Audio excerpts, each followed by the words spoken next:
Everyone, I'd like to thank you all for being here for the Hopkinsville City Council Special Call Meeting on January the 23rd, 2024. I would like to call the roll.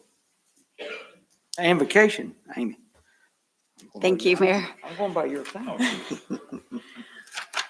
Our dear Heavenly Father, we're truly grateful for this opportunity that we have to gather this evening and discuss matters that involve this city. We're so thankful for our first responders and our military and for all the citizens that live here. We're grateful for all the many blessings that we have been given. We ask at this time that we will be able to make wise decisions that will impact everyone that lives here. Bless us that we will be filled with wisdom and with thy spirit. And we say this in the name of Jesus Christ. Amen. Amen.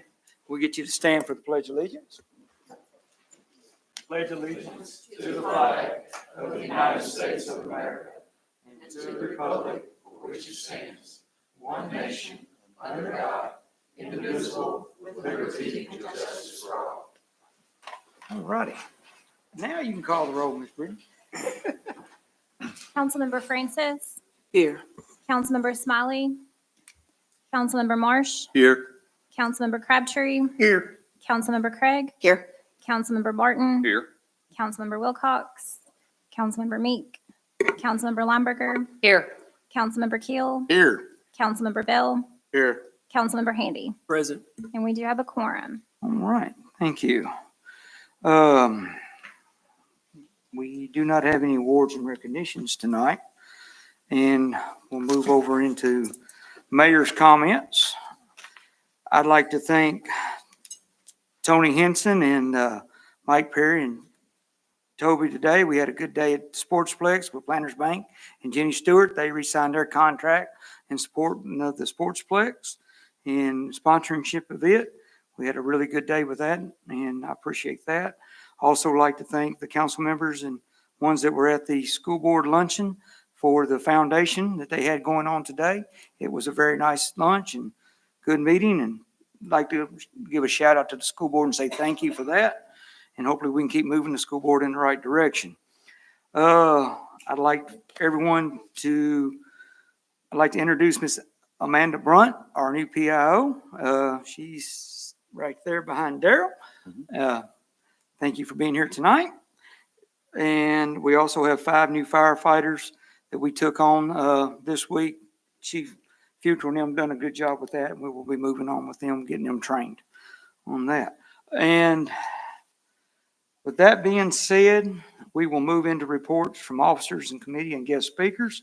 And I'd like to call Mr. Timothy Watkins to the podium so he can talk to us about economic industry loans, disaster loans.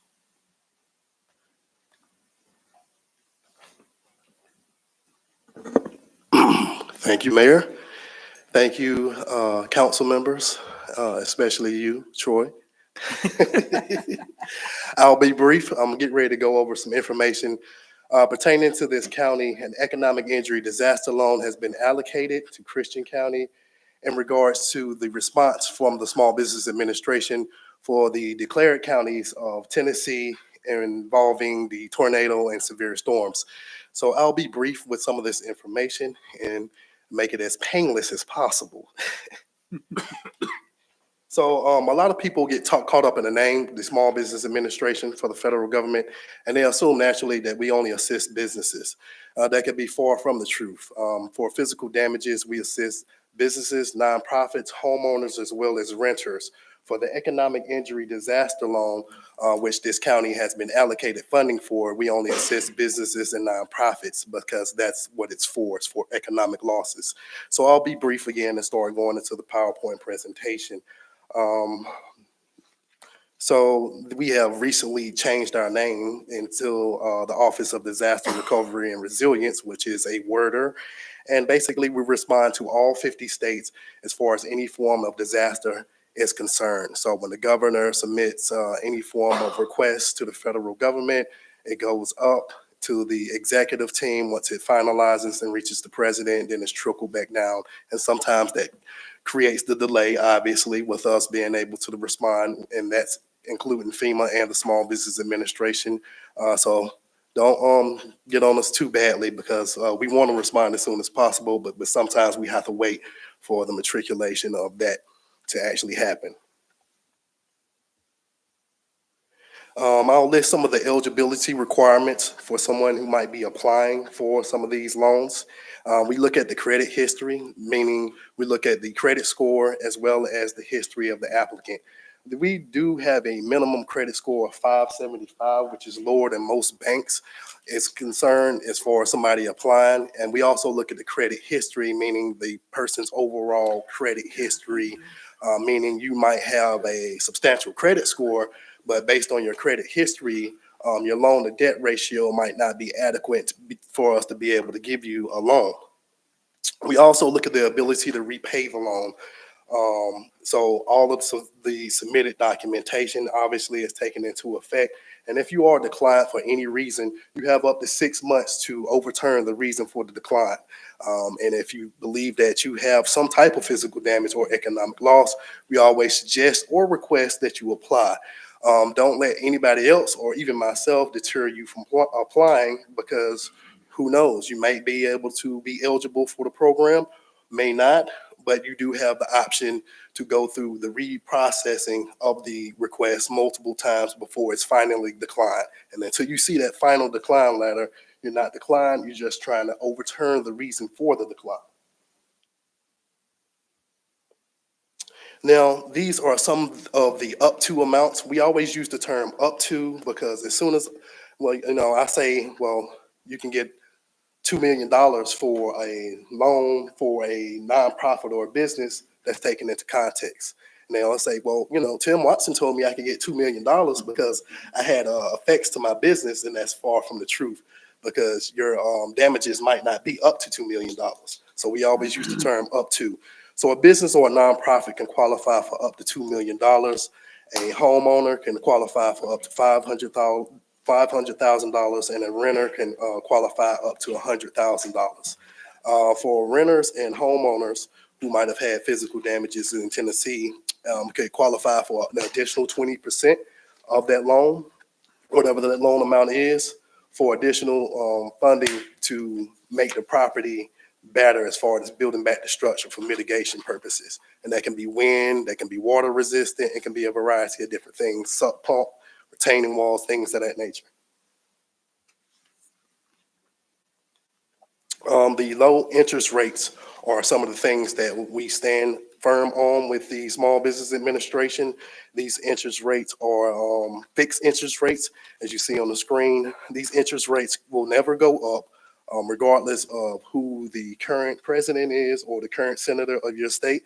These interest rates will remain the same. There is zero interest with no payments for the first 12 months of these loans, no cost to apply, no closing costs, no prepayment penalty.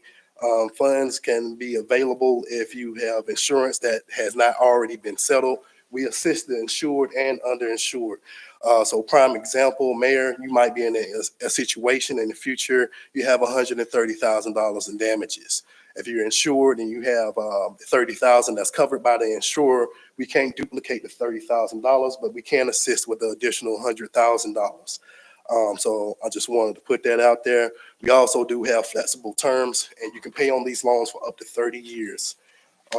There is no obligation for a person or an entity type to take the loan, and you can actually take a portion of the loan, saying if you qualify for up to $30,000 and you did not want to take the entire amount, you can request for a partial of that loan. So say if you wanted to just take $10,000 instead of the $30,000, you can take that partial. But going back, you wouldn't be able to try to obtain the additional $20,000. There is collateral for loans that are $25,000 and above.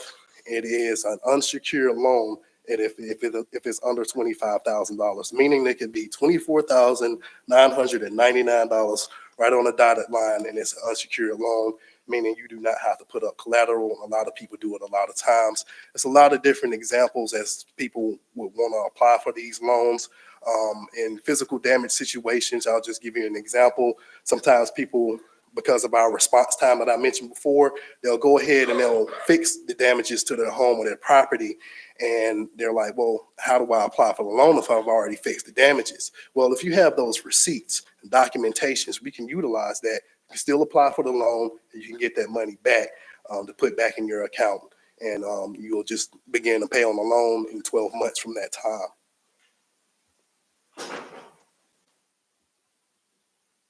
So the physical damage loan is February 12th of 2024. The economic injury disaster loan is September 13th of 2024.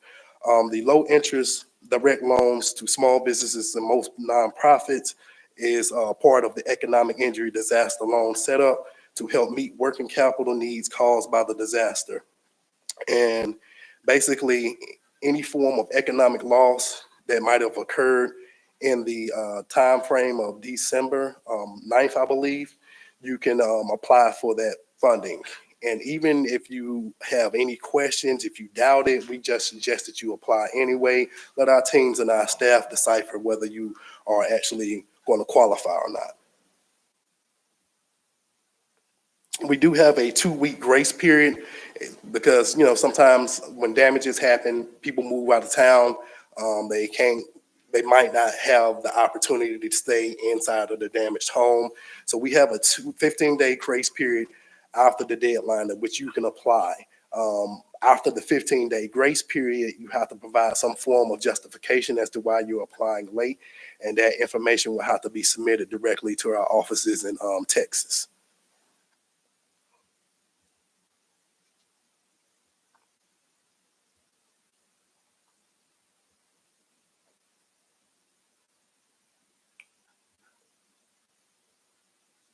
So this is the phone number to be able to apply for our loans. We also have documentations that I provided to Ms. Brittany Byram and Nikki Steger as far as applying to the loans. We have flyers with QR codes as well as the website, which is SBA/.gov, and of course the phone number, which is 1-800-659-2955. We obviously work with FEMA as they are our federal partners. FEMA has grant assistance funding, and we have loans. Obviously, most people would defer away from getting the loan, but sometimes you just have to get the loan because the damages are that severe. If you're in a situation in the near future and you do have damages in this area which are physical, we would suggest that you take the grant assistance from FEMA first. If you have funding or if you have damages that are severe to the point where you need additional funding, FEMA will refer you to the Small Business Administration. Now, I know a lot of people don't want to get the loan, but I would suggest applying to the loan program with the Small Business Administration, because if you don't at that time, your federal funding process will stop. And if you don't want that to happen. So basically, if you apply to us through the FEMA referral and we're not able to assist you, we basically have to refer that person or that entity type back to FEMA for other needs assistance. If FEMA for some reason cannot assist further, they have to further assist by providing information for local, state, and federal entities that might be able to assist. So I just wanted to briefly explain some of this information because it's very detailed.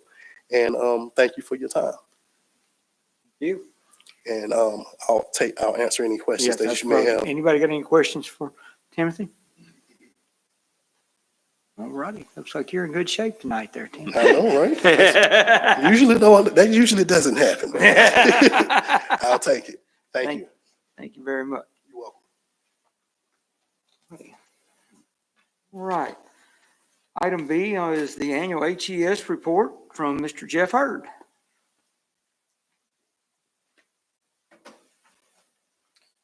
Escape out here. No problem. A little technology challenged. Let me see. I might need some help to back out. Here he comes. Wouldn't be the first time. That's okay.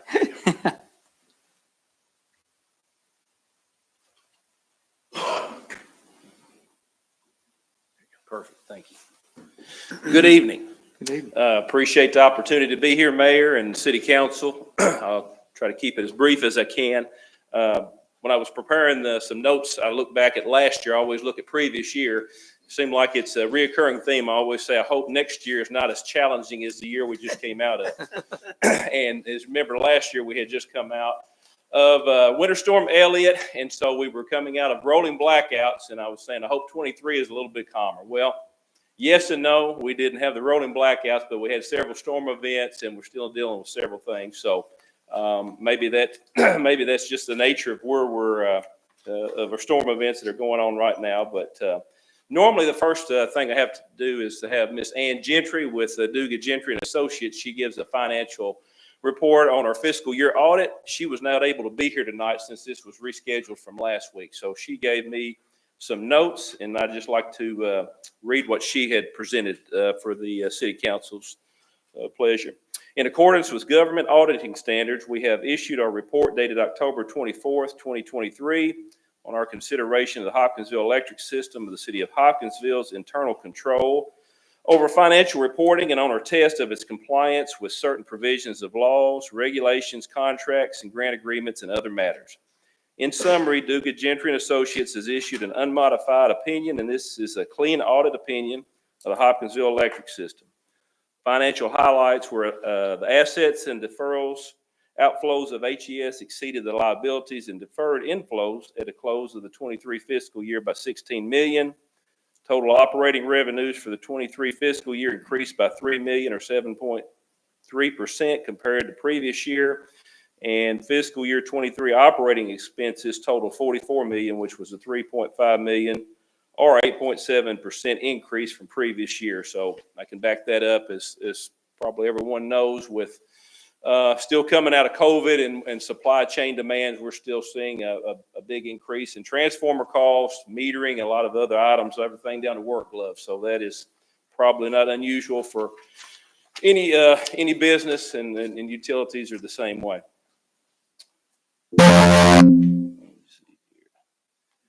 I always like to touch on our mission: safe, reliable, and economical service. That's the three pillars that we build upon. And so I know I mention that every year, but kind of the annual report always is contingent on that. And I always like to bring back some pictures. It's hard to believe HES has been around for over 80 years now, and in the telecom business now for 24 years. So there's some before back in 42 when we were down on, I think, 4th Street, when we had the office separated from the administrative office downtown at the Lackey building. And now some pictures of our workforce. And then I always like to touch on a big component of the service we provide as being a distributor. The G&T, our generation and transmission provider, is TVA. And so we've had a contract with them since the city created HES. And so what part do they play in it? They actually generate all of our power, 100% of it. And so roughly 73 cents out of each dollar that we take in goes to pay our power bill each month. And I showed this photo on here because TVA is definitely going through some changes. And as mentioned earlier, talking about the rolling blackouts, it's important to mention this is kind of the future of TVA and also the past in that photo. That is Paradise Power Plant. And so in the forefront is the new combined cycle gas facility that was just put online in 2017. And then behind that is the old fossil plant that has been there for 50 years. A lot of that has been dismantled. So they're going through a transition, getting away from coal and moving towards more gas units. And in fact, just this December, they added 3 more gas units on there. So that's kind of the bridge power supply as they work towards it. So TVA and all the distributors, we definitely are going through some changes and modifications. And there's actually 153 distributors. HES is one of those. We're in the northern region, which is 14 distributors in the Kentucky area that buys our power. So TVA is the largest federal energy provider in the United States. So it's 10 million people. So mention on here kind of the generation mix, because a lot of times when you think about TVA, you think about flood control and dams that they built, and that was the genesis of why TVA was constructed, but they also, now you'd be surprised to know that the majority of TVA's power is nuclear based. Coal has been replaced by gas, and you still have a hydro component of that, and then renewables are growing too, but then wasn't part of this previous year, but actually TVA hit an all-time peak this past Wednesday on January the 17th, and it was a significant increase on there, and they were able to ride through there. All the assets that they had were able to stay online, and so they were much better prepared this year to supply our needs as well as the other ones. And we were very fortunate also that we had some damage from the windstorms that came in the first of the weekend, but then by the time the cold temperatures rolled around, we had our system back up and in place, so we did not experience any outages from that. So the long-term solution, TVA is really looking at small nuclear reactors. SMRs is kind of their focus point. So with the growing needs of the valley, not only from population migration, but all the factories and the ascend elements that's coming into play now, that's going to be a real challenge as TVA and HES and other distributors move forward. Feel free to stop me at any point. I'll just keep going until you go to sleep or I get to the end of the slide. Always another component, we talked about reliability. Another big piece of it is being economical. As you can see, we're still in some of the lowest rates around. And when I show this on here, it's not just the energy. 1,000 kilowatt hours is basically a standard residential customer use, and that also includes our customer charge, and all of our charges are part of that monthly bill. I guess one thing I would note, the bottom two on there, Princeton and Paducah, they used to, several years ago, they were part of the TVA family. They decided to leave TVA once their contract expired and buy into their own generation. And so their rates have shown that. So I do believe it's been our best interest to stay part of TVA. The third pillar I talked about was just being focused on safety, and that is something, it's a number one priority every day, not only for our employees, but for our community and our customers as well, to make sure that we're protecting. I don't know if you heard on, there's some out west, there were some cases where there had been some fallen poles and some cases of some safety issues, and some customers had some fatal accidents out there. So that is something we take very seriously, not only with our own employees, but we're over 20 years without a recordable lost time accident. So that's a serious, where you had several days off from work, that we have not experienced that. And then for the second year in a row, Distributors Insurance provides our liability coverage and workers' comp, and we've had a perfect safety audit for the second year in a row. Just showing some pictures from 23 storms, as I mentioned. For us, it started March the 3rd. We had some thunderstorms and tornado-type winds, and then, of course, March 31st, April 1st, that weekend went in there. I know when the mixer was damaged, that the straight-line winds that came through there, we were severely impacted by that. And as soon as we come out of that, we went into spring season when you have the normal storms. And so May the 7th, we had some severe thunderstorms that had extended outages. And then it finished up on day after our holiday on the 5th of July, we had a wind burst. And so all of these contributed to that, but I'm proud to say a lot of our personnel working around the clock, and several of them are here to support me tonight, our key personnel and some of our management team here to represent HES. But that's a big part of being locally involved in the community, is responding when we have these outages and having these situations. And so I'm proud to say all these repairs have been made, and we were back ready for the cold weather when it did occur a few weeks ago. Purple street lights. I don't know if the mayor wore that shirt to commemorate, but actually spoke this morning at the county fiscal court meeting, and Rich Levy had asked, because I think his area represented is a large part of the city, so he had asked to speak. So a lot of this is repetitive for that, but I did want to focus on the left and the right.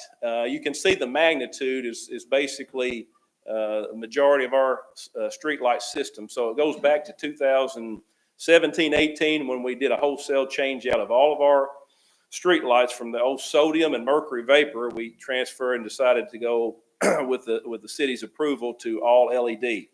Unfortunately, during that time, the vendor that was chosen, American Electric Lighting, AEL, had some factory defects that were going on, and so unfortunately, the majority of the lights we purchased during that time, in fact, over 2,500 of those were defective, and that's taken a period of time to show up. And what happened, what I explained this morning at fiscal court, was that the LED lights, their natural color is this purple that are showing up. White is a manufactured color from that. And so they put this phosphorus coating on these LED chipboards, and that transfers the light from that wavelength to a white, warm white light that we all get used to that we have. And so what happened is they gradually, as that film starts deteriorating, it goes from white to a light blue to a dark blue to dark purple. And so we've been battling this all year long, and we still have found some additional ones, but we have replaced 1,800, and so that is now over 70%. And so there's roughly about 800 lights that we have, and we have about 400 we just received in stock, because this is not just a Hopkinsville problem, but this is over the whole United States. If you Google purple street lights, you'll see stories all over from California to New York and all in between there. So we're all receiving replacement lights on a schedule. So we are working diligently. We've tried to be focused on a replacement program as far as hitting the main thoroughfares. So that'd be the Country Club and the Boulevard, Pembroke Road, those type of areas, and then coming back to the cul-de-sacs and subdivision roads as we have some replacement lights. So we're going to be real diligent, and now that we have those another batch of lights, we'll start back into those now that the weather is accommodating a little bit more. So appreciate the patience. Hopefully this will be the last year I talk about purple street lights. Hopefully. I will say, talking to my counterpart at Bowling Green, I might have mentioned this story last year, but Bowling Green Municipal Utilities is the home of Bowling Green High School, and their mascot is the Purples. And so they were interested in getting some of these lights. So he said, we've got about 100,000 out there across the United States if you need some. So one man's junk is another man's treasure. That's right. Turning to our telecommunications division, we continue to build out not only in the county, but we're still focused on our fiber network throughout the city. Some of our recent areas that we have fiber to the home is Jockey Subdivision, Keaton Drive, and Powell Lane area. So we're pushing forward as opportunity arises, and especially on the new construction. It's a lot easier to get in and work with the developers at the beginning than it is to go back and retrofit. We actually have connected a total of 602 new fiber customers within the city boundaries in 2023. So we're really proud that we're moving forward, and as opportunities arise, that's a big focus that we have. And I always mentioned, just like our electric rates, we've been able to hold our rates lower and maintaining those, and we have no contract requirements, no installation fees. So it's not only important to get fiber to the home, but it's also making it economically feasible for the residents to buy it and maintain that. So, that is a big part of it as well. So we've worked closely with the city, the IT departments, and the police departments, installing fiber connectivity to the cameras on the rail trails and throughout the town. So that's another asset, another benefit of having our fiber network, has been able to utilize it within the city parameters. Always involved in the community. Had multiple photos of that, but a big part of being a local provider is being involved in the community. And so Salvation Army and Boys and Girls Club, Touch a Truck, Human Rights Commission, local schools, United Way, and then of course, we're the featured sponsor for the Christmas parade. So all of those things play a part in how we interact with the community, and then also customer appreciation events. We did something different. Instead of hosting in the office, we went out into the community. So DeBow Park and East 2nd Street Park. We had 2 different appreciation events this year to go out to our customers and be more involved with them. And of course, we have scholarship programs for the local high schools that we support as well. And of course, Summer Salute, we do our part on that as well. Our employees give back. I'm always quick to brag on our HES employees with especially United Way. We had 100% participation, and over half of our employees were Latham givers this year, which is quite a significant contribution. And then on top of that, Cody Knopfsinger, our controller, was co-chair for the United Way campaign. So we're heavily involved. And then two employees I featured right here, Kevin Swafford and Taylor Downs, were actually presented life-saving awards. Both of them were involved in situations that went above and beyond just providing electricity or internet, but they actually stepped in to help local police and the fire department on assisting customers or residents of the community that were in dire need. And I'll finish up with our board of directors. Buddy Slaughter is our current chair, Margaret Prim, Reggie Davis, and Miss Amy Craig represents us from the city council, Sharon Chilton Craft, and then Jack Lackey is our attorney. And those are the smiling faces of the 55 employees that make up our not-for-profit municipality. So really appreciate the unity we have. One of the reasons I think we function so well is because of working with the city government, and then not only that, with HWA and Pennaroyal, having that teamwork makes the difference on what our accomplishments can be. And so we very proud of that as we move forward into 2024. So I'll say it again, I hope 24 is not as challenging as a previous year, but I can't make any promises. So with that, I'll open it up, see if there's any questions or comments. Any questions for Mr. Hurt? Comments, anything? All right, looks like you got out. Thank you for your time. Thank you. Thank y'all for coming tonight. We appreciate that. All righty. Next on the agenda will be Miss Melissa Clayton with our monthly financial statements.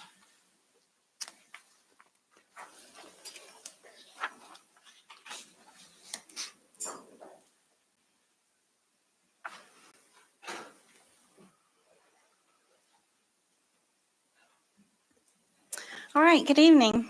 Good evening.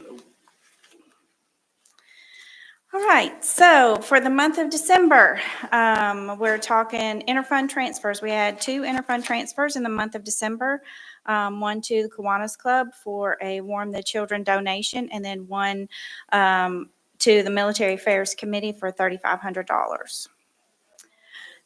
Total interfund transfers for the year are at $40,684, leaving a remaining balance in the interfund account of $59,316. Our payroll tax revenue for the month of December, I feel like rebounded a little bit. We are running above what we budgeted.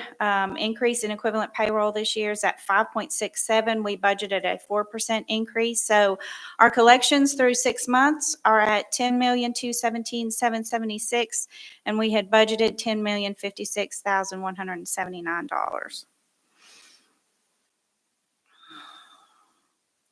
Our property taxes are above budget. We had budgeted $5,205,600, and we've collected so far year to date through December 31st, $5,529,711.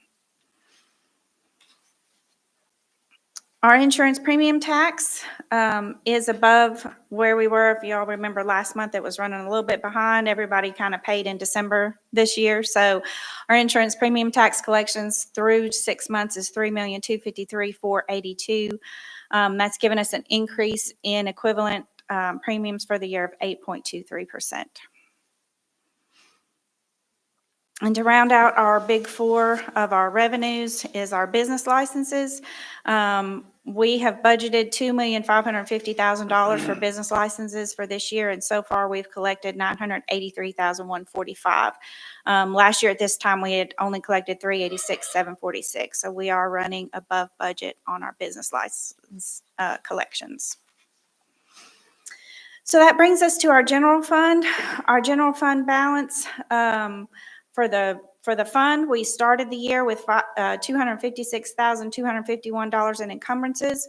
Our year-to-date revenue collections are at $27,883,602. Our actual year-to-date expenses are at $25,557,686, giving us a positive revenue over expenses so far for the year of $2,582,167.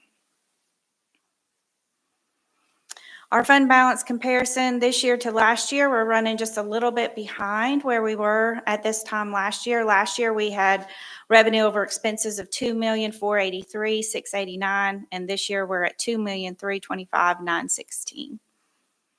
So very similar position to where we were last year at this time.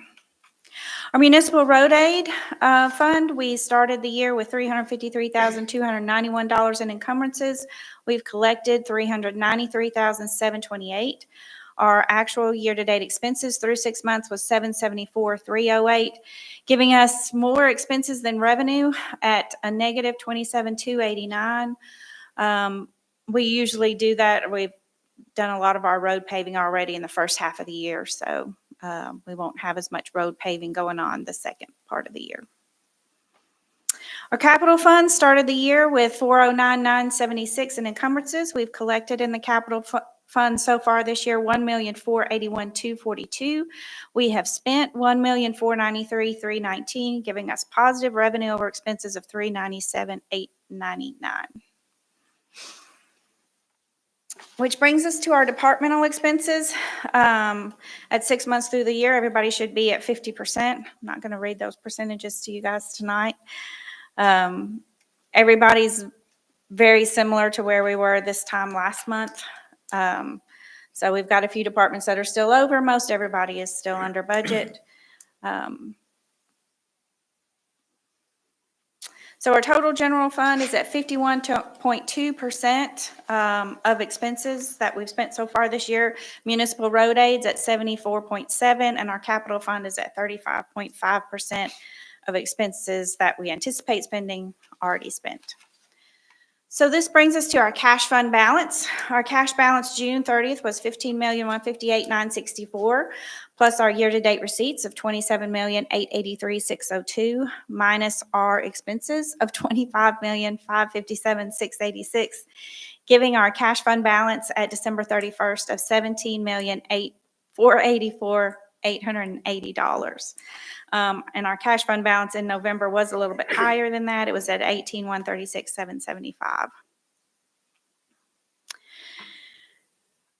So our available cash is $17,434,586, minus all of our reserve accounts, our capital equipment replacement reserve, the body cameras, and the future pension, gives our unassigned cash balance of $15,346,915, and that is 36.9% of our adjusted operating budget.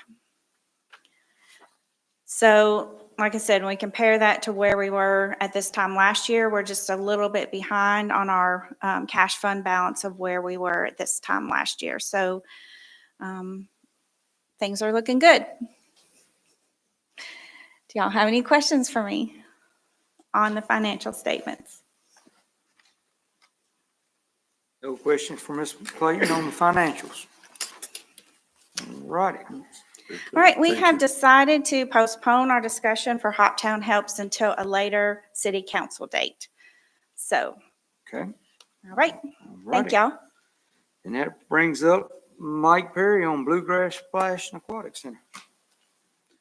All right, thank you, council members. Just going to kind of briefly go over some of the things that Blaine's been working on and where we're at. Of course, Blaine has been gathering numbers for repairs on the water park where we know we had that one pipe that was leaking. Of course, that leak was found thanks to HWA going out over the camera, and they actually helped us find that leak. It's actually a 20-foot section of pipe that's actually got a crack in it.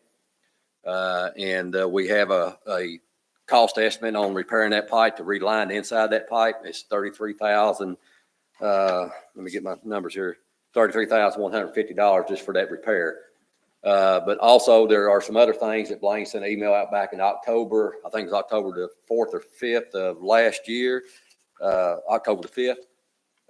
with some other slide repairs. When we actually opened the water park last year, through the inspection of the slides, we found out that it was some cracking of underneath slides where the support brackets go to. The inspector said it was good to go for last year, but it's something we had to get addressed for this coming season.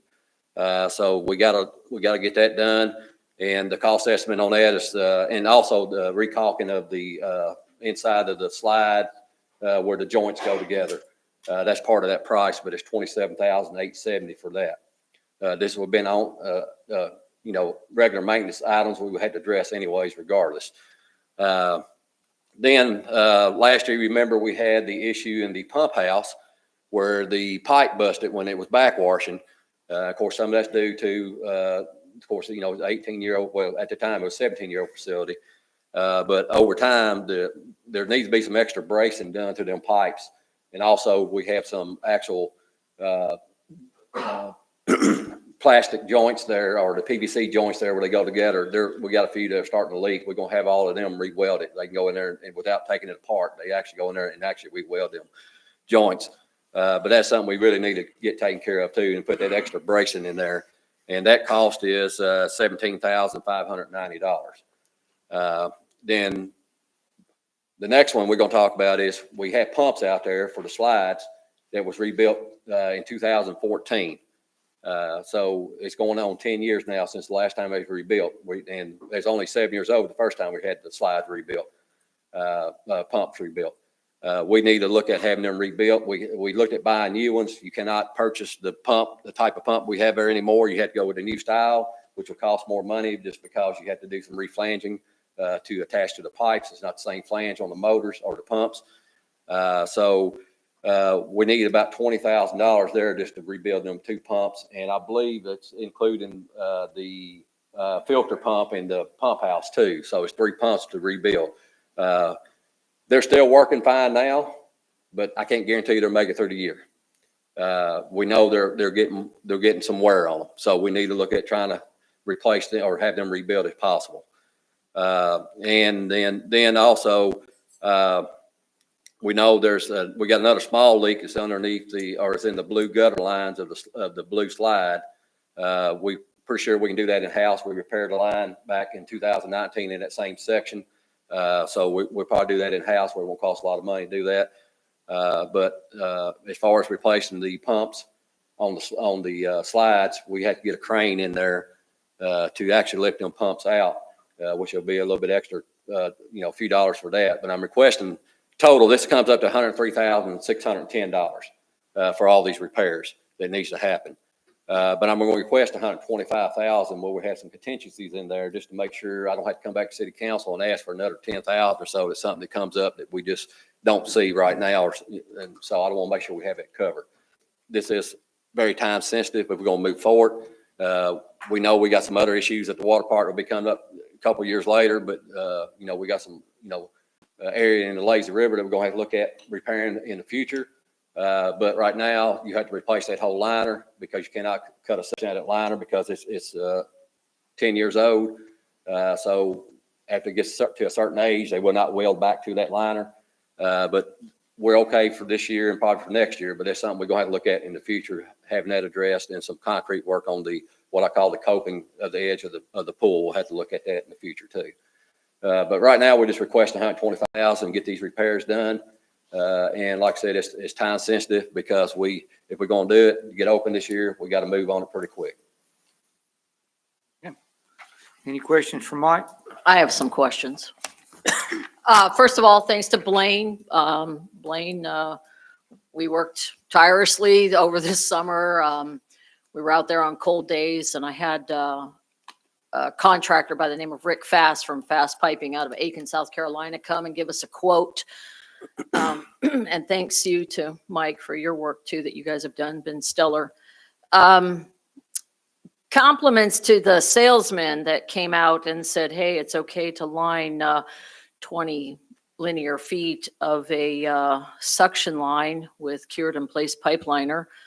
I did look to a backstory. CIPP, water, wastewater is my day job. Been in that industry for 25 years. So kudos to that sales guy for saying, hey, it's all right to line, excuse me, 20 feet of a suction line without putting in some seals and such like that. Because what you really want to do is you want to line the entire pipe and secure it with end seals on both ends of that, not just a section of it and call it a day. What you're proposing, I get it, it's a Band-Aid, albeit a cheap fix and something you're gonna have to come back. And if that 20 linear feet section doesn't blow out into the pool, excuse me, or get sucked into a pump and cause pump errors and repairs required there, that would be a miracle. But Rick Fast is one of the guys, the premier guys in the industry with CIPP and suction pipe, pressure pipe, you name it, Rick's done it. Companies like Spears, when they run into problems, Rick Fast is the guy they call. I've talked to 4 or 5 contractors about Rick. Good guy. The quote that we got is probably the lesser quote that you will ever get. And you know, when I was running for election, people were like, oh my God, she's going to close down the water park. No, I just want us to be fiscally responsible with the water park. If we're going to have a water park, it's, you know, taxpayer money that keeps it running, taxpayer money that funds it.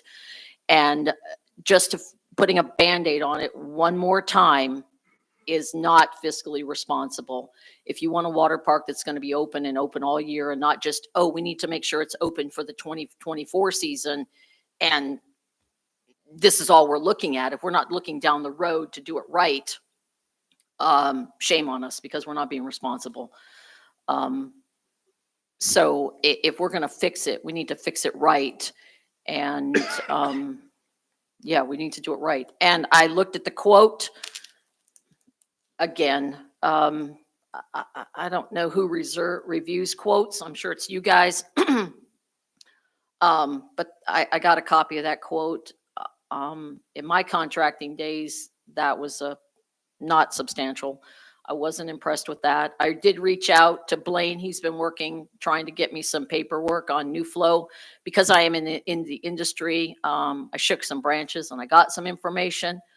I still want to see the 10-year warranty because on a 20-foot section of pipe in a suction line, I know that's not going to last. You'd be fortunate if that would last 6 months.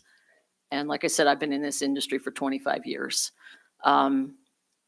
So I just really think we need to pull some brakes there and look at that and do it right. Not just put a Band-Aid on it and not put park goers at risk or pumps at risk because we're like, hey, we found something that's fast, cheap, and easy. Because fast, cheap, and easy sometimes doesn't always work.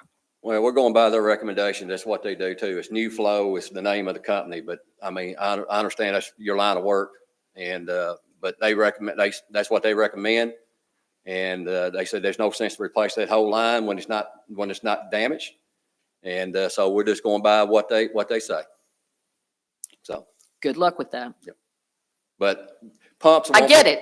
A sales guy is selling you something. I just know what you've got and a suction line. And Right. I know that CIPP, heck, I can stand in front of you and say my CIPP liner has never failed or will never fail. And I can sell you a bill of goods and give you propaganda too. But I'm just saying, in my experience and the people I've talked to in the industry, it may not be what you're looking for. Okay. Any other questions for Mike? When did the water park close last year? I've written it down because I knew you would ask. August the 6th. That's right, August 6th. And I'm not trying to be mean or ugly, but I remember a week or two after that, I made the recommendation that we jump on it. And, you know, now it's 6 months later and we're jumping on it. Did you all jump on it and then have problems because I know you Yes. said you had some problems with getting. No, we got on it right away. The issue is getting contractors come in here and look at it. It's been the issue. So it's just like anything I'm gonna tell you, since pandemics happened, it's 10 times worse than it's ever been to getting people come in. and get experts come in and look at things Right. and give you a price on it. That's the issue that we've had. Blaine actually got started on it right away after we closed. Okay. So we had a lot of other prices. Of course, he sent some of you the prices to some of the other things that we just discussed, the slide repair and so forth. He sent that to you in October. The issue, I've been waiting on somebody. Of course, I know Miss Lineberger and I have been helping on trying to get her guy out there to look at it. And also Blaine, we always try to get at least 2 quotes, if not 3. Then we was waiting on the next guy to come in. And of course, he didn't get there till, I believe, Blaine was right before the holidays, right after holidays, the Christmas holidays. But right there before Christmas. yeah, so that's been our issue though, to get them in here and do that. And I told Blaine, I said, you give them a call every day you have to till they get here, because it's just one of the things, it's a time crunch thing that we got to get done. Of course, we also go back to the liner of that pipe. It took a little bit to find the leak too, though, with the camera and so forth. So that was probably sometime we found that, Blaine, sometime mid to late October, I believe that's correct. I don't know exactly the time frame of that in my mind, but it was somewhere around that time frame. Do you think that you'll have, once you go through your procurement process, that you'll have enough time, once that's done, to get it put in before, or get the repairs done before the season opens? Yeah, I feel confident if we get your support, the council support, we can go ahead and start moving on this pretty quick. And I feel on these repairs. Now, if we had to go back like we did last year and cut out a whole section of floor and replace all that pipe and so forth, then I would say no. Right. But since they're actually able to put this liner in, yes, I feel comfortable as far as getting the slides, the pumps rebuilt, and of course the repairs to the slides. That's not an issue there. So. Right. Thanks, Mike. Any more questions from Mr. Perry? Actually, this isn't for Mike, and I'm going to put Toby on the spot. This is nothing I want you to answer tonight. Can you go back through like last year and even previous years and just shoot us an email on average daily attendance, and also we track by, what do we track by? Zip code? Zip code. And just out of town guest on that. That'd just be some interesting information. Last year alone, we had 33,868 to the date we did closed. come prepared. Yes. But till the date we closed, we had 33,868 visitors last year. Of course, we still had a whole nother month to go. Of course, it was weekends only at that point. So, of course, we also opened 2 days late. Then we had a couple of days we had closed because of that water pipe busted in the pump house. But that kind of hurt us a little bit. And we had a fairly rainy season last year, Did you too. bring that out of town, Lynn? Do what? I want to see if you really did that. 77% were from out of town. Yeah, that's correct. I'm impressed with y'all, man. I'm just going to tell you, y'all came loaded for bear tonight. I like it. I have a question. Yes, Ms. Haney. My question is actually more for Melissa. So looking at, obviously we knew all this was coming, obviously. I, for one, would love to see the water park open on time. My question is, if we forward this on to council to approve these repairs, is there a place we can pull this money from? I guess that's my question. It's a budget amendment, and we will be taking it from the capital reserve amount, not the equipment replacement reserve that sits in the general fund, but the actual capital reserve account has enough money in it to cover this budget amendment. Okay. I'd like to make a motion. We forward this to council. Well, we can't take action since it's a special called meeting. Oh, So this is going to be report only. so so they can't move forward until we approve it though, correct? Well, I think it's my understanding there's going to be something potentially placed on the next council agenda. Okay. Yes, on Yes. understanding. Yes, On the my 6th of understanding, February. if council's in support of this, we will put a budget amendment on the Okay. next Okay. council agenda. Got it. Mike, how long you got a price lock? Blaine, these prices are pretty much locked in. The pump's probably gonna change about 10%. I will get that re-quoted, but he had not confirmed that 10%, but he's thinking about 10%. That was 2 weeks ago we told him that. So after the first of the year, everything was going up. But that's the reason I'm putting contingency in there too, for that reason also, so. Yeah, I got that email from some of my suppliers. All right, Ms. Francis. This question's for Melissa.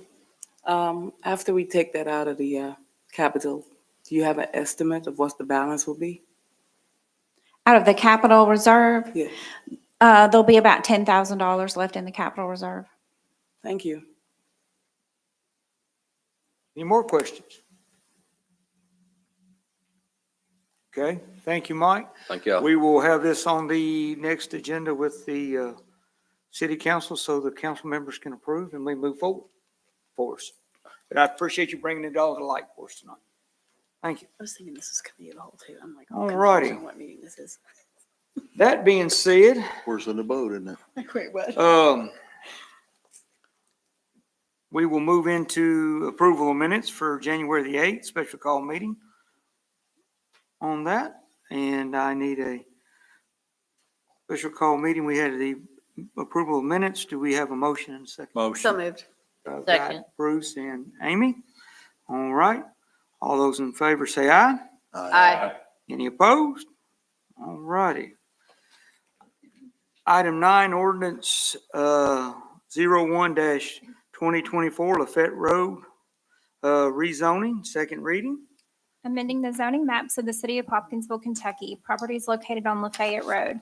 Whereas Community and Development Services made favorable recommendation at their November 28, 2023 meeting for City Council to approve rezoning application R23-11-1.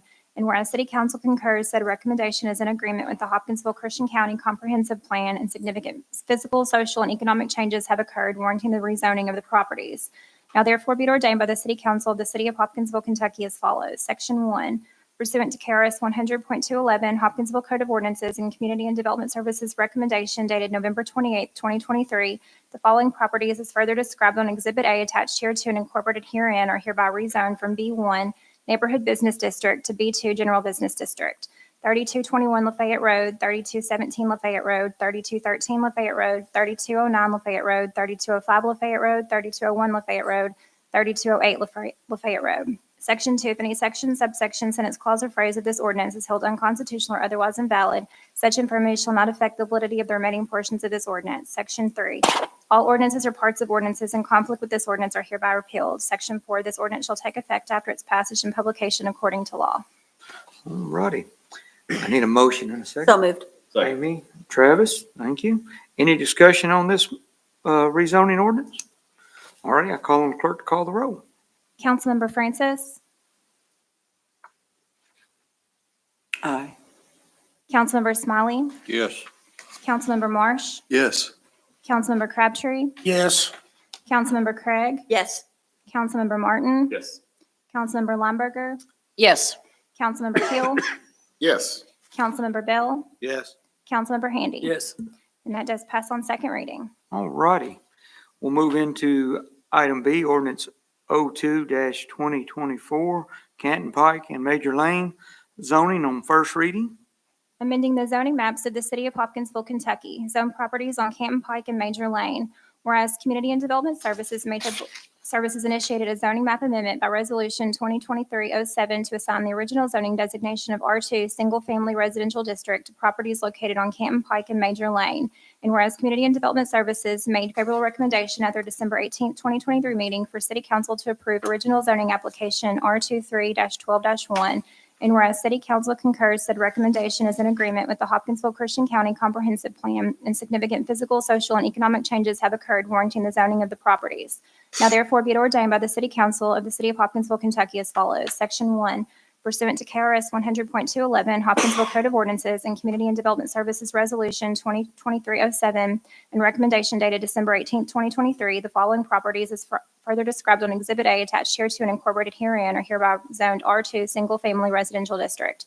4480 Canton Pike, 4450 Canton Pike, PVA parcel 08503000006.01, 4230 Canton Pike, and PVA parcel 08501000026.00, 4430 Canton Pike, 4420 Canton Pike, 4400 Canton Pike, 805 Major Lane, 835 Major Lane, 900 Major Lane, 850 Major Lane, 840 Major Lane, and 800 Major Lane. Section 2, if any section, subsection, sentence, clause, or phrase of this ordinance is held unconstitutional or otherwise invalid, such infirmity shall not affect the validity of the remaining portions of this ordinance. Section 3, all ordinances or parts of ordinances in conflict with this ordinance are hereby repealed.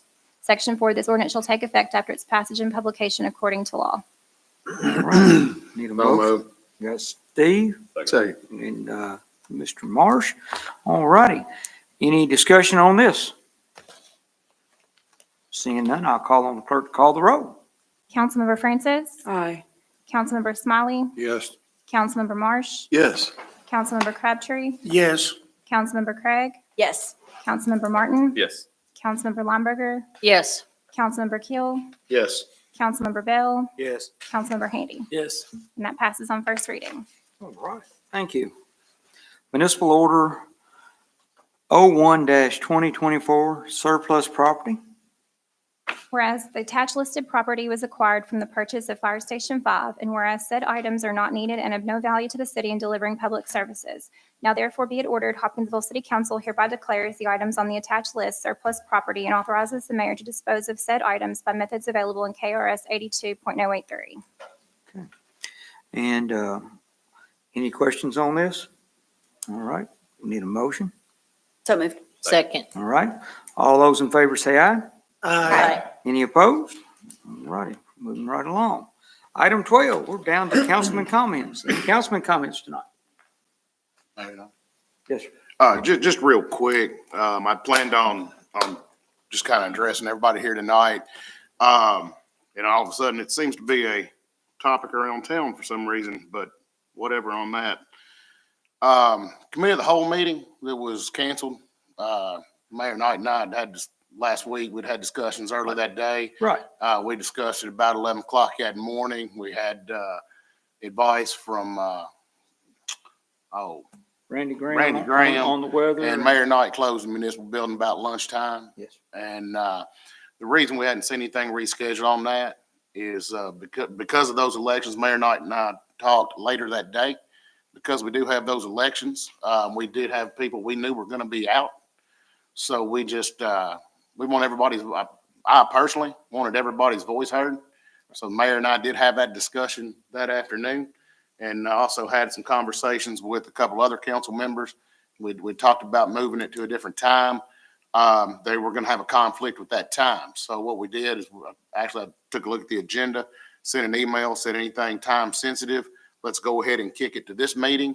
So if we couldn't get it rescheduled until February, because the last thing we want to do heading into the election for committee of the whole chair, which I can assure you, and Amy Craig will too, pays zero extra money for the amount of phone calls you get. But Or you just overwhelmed with it. but we don't want anybody's voice silenced. And with Councilmember Meek especially had arrangements to be out of town. I talked to Councilmember Wilcox over the weekend. He was going to be out of town.